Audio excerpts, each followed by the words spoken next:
¿Qué tal? Soy la profe Calaboquis y esto es Exilio Panadero. Bienvenidos.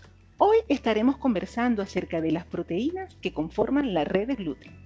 Empecemos. Hoy hablemos de gluten. Empecemos. ¿Y qué es el gluten? Es la principal proteína de almacenamiento de los granos de trigo. ¿Y qué significa esta palabra, almacenamiento? Significa reserva. Es decir, los aminoácidos contenidos en el gluten van a ser utilizados por el embrión de la semilla para dar origen a una planta. De tal manera que si esta semilla es sembrada en condiciones adecuadas, se generará entonces el crecimiento de una nueva vida. En segundo lugar, el gluten es una mezcla compleja de proteínas relacionadas pero a la vez distintas, principalmente gliadina y glutenina.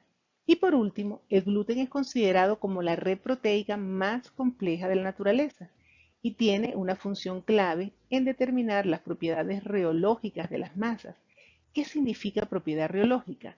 Significa la elasticidad, extensibilidad, tenacidad, viscosidad y la fuerza. Veamos las proteínas que forman el gluten. Entonces, tenemos las gliadinas que son monoméricas, las gluteninas que son poliméricas, y las gliadinas a su vez existen en diferentes fracciones. La fracción omega, la gamma, la alfa beta, y estas proteínas le otorgan a la masa viscosidad y extensibilidad. Por su parte, las gluteninas están formadas por dos tipos de subunidades, las de bajo peso molecular y las de alto peso molecular. Estas proteínas le otorgan a la masa tenacidad, la elasticidad y la viscosidad. Veamos entonces cómo las gliadinas se unen con las gluteninas para formar la red de gluten. Acabamos de ver que las gliadinas están formadas por varias fracciones, la omega, la alfa beta, la gamma y a su vez las gluteninas por subunidades de bajo peso y de alto peso molecular. Resulta ser que las gliadinas tipo alfa beta, gamma y las gluteninas de bajo peso molecular se les denomina prolaminas ricas en azufre. El azufre es un elemento de la naturaleza que está presente en lo biológico. Por tanto, el azufre está incluido dentro de un aminoácido que se llama cisteína. Y cuando una cisteína se encuentra próxima a otra cisteína, entonces ocurre una reacción química y ellas dos van a quedar unidas. Y cuando se unen, entonces se establece lo que se denomina un enlace disulfuro. Veamos más de cerca esta reacción. Supongamos que esta cisteína pertenece a una gliadina alfa beta y por otra parte esta cisteína pertenece a una glutenina de bajo peso molecular. A través de una reacción denominada dioxidación, entonces estas dos cisteínas van a quedar unidas. ¿Y qué es lo que ha sucedido aquí? Bueno, una reacción de oxidación es aquella reacción en donde se pierde masa. Por tanto, aquí se han liberado dos protones y dos electrones. Las prolaminas no solamente se encuentran presentes en el cereal llamado trigo, también existen otros cereales que también contienen estas moléculas, como es el caso del centeno y la cebada. Habíamos hablado que existen prolaminas que son ricas en azufre, pero también existen prolaminas que son pobres en azufre. Tal es el caso de la omega gliadina y de la glutenina de alto peso molecular. ¿Y por qué se le denomina a estas proteínas prolaminas? ¿De dónde viene ese nombre? Básicamente porque ellas están formadas en su gran porcentaje de dos tipos de aminoácidos. Uno, el denominado prolina y que se denota con la letra P. El otro, la glutamina, que se denota con la letra Q. Resulta que a lo largo de la cadena de aminoácidos de estas proteínas se repiten y se repiten en diferentes posiciones estos dos aminoácidos intercalados con unos pocos aminoácidos que son de otro tipo. Veamos entonces glutamina y prolina. Glutamina, glutamina, glutamina y así también se repiten las prolinas. De tal manera que estas secuencias, como también esta secuencia, como también esta otra secuencia, se repiten y se repiten a lo largo de la secuencia primaria de aminoácidos de las proteínas. y estas prolaminas están severamente involucradas en todo lo que es la patogenia de la enfermedad celíaca. Veamos entonces muy de cerca cómo se forma el gluten. Recordemos que existe una proteína que se llama glutenina de alto peso molecular. Ella tiene la particularidad de tener dos extremos, uno aminoterminal y uno carbociterminal, como cualquier proteína, pero además tiene en su estructura interna una especie de resorte de espiral. Existen también las fracciones de gliadina, de las cuales ya hemos hablado, y que son básicamente las principales proteínas que estabilizan esta espiral. Pero también tenemos las gluteninas de bajo peso molecular. Y recordemos también que dentro de todas estas proteínas, unas en mayor cantidad y otras en menor cantidad, existe un aminoácido que se llama cisteína. Y recordemos que cuando dos cisteínas se unen, se forma un enlace disulfuro.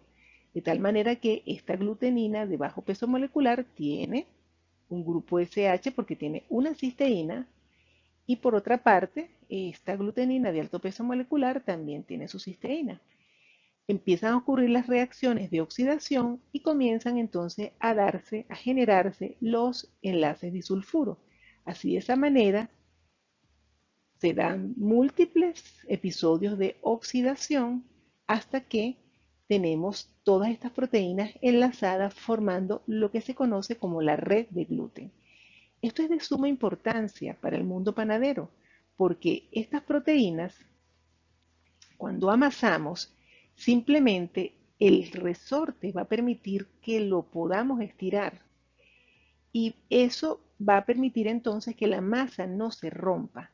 Si vemos de cerca entonces este resorte, aquí tenemos lo que se denomina la zona de confort. Es decir, es cuando la masa está quieta que no la estamos manipulando.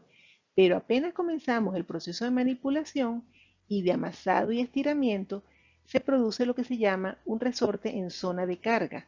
Entonces, estas proteínas son lo suficientemente fuertes como para permitir que las estiremos y ellas vuelven otra vez a su posición. Por eso es que las masas de harina de trigo son masas elásticas y flexibles, gracias entonces al trabajo que ejercen todas estas proteínas enlazadas a través de los enlaces disulfuro. Veamos bien de cerca una glutenina de alto peso molecular. Posee dos extremos globulares que tienen residuos de cisteína. Además, tiene una porción interna que consiste en una espiral flojo, basado en giros y que es intrínsecamente elástico. Y dentro de esta espiral también existen residuos de cisteína, muy importantes porque aquí es donde se van a unir las gliadinas para estabilizar esta molécula. La longitud calculada de este resorte es de 440 Armstrong en estado de reposo, en estado relajado. Pero él puede estirarse 2 hasta 3 y 4 veces su longitud. Y es lo que sucede exactamente con los resortes. De tal manera que esto nos explica entonces perfectamente el comportamiento de las masas. Cuando una masa es amasada con cierta intensidad, este resorte va a acumular suficiente cantidad de energía y se va a resistir a que lo sigamos estirando. Él va a querer volver a su posición. Es decir, él se vuelve un resorte tenso. Por eso es que las masas hay que dejarlas reposar para que la energía baje de este resorte y nos permite entonces agarrar nuevamente las masas en un estado relajado. Entonces, como vemos, esta es la proteína encargada de la elasticidad de las masas. Para concluir, vamos a reseñar entonces las características importantes, además funcionales, que cumplen entonces las proteínas del gluten dentro de las masas. Aumenta la fuerza de la masa, es decir, le otorga cohesión y elasticidad y permite que pueda ser estirada sin que se rompa. Aumenta también la absorción de agua.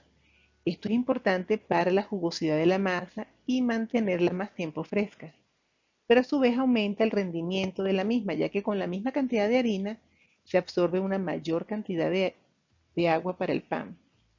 En el caso del pan, permite que éste gane volumen, ya que en el proceso de fermentación del pan se producen gases y gracias a la elasticidad que el gluten le confiere a la masa, quedan atrapados en la estructura del pan todos estos gases que producen las levaduras.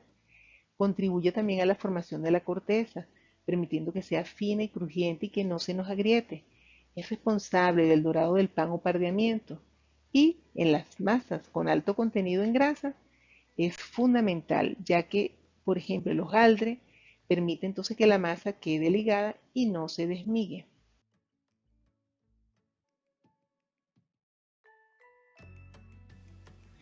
Espero que esta información haya sido útil para ti y si te interesan estos temas, suscríbete al canal y así poder contar con tu presencia y tu participación de todos los contenidos y los temas de los cuales estaremos conversando. Nos vemos entonces en una próxima entrega recién salida del horno. Gracias.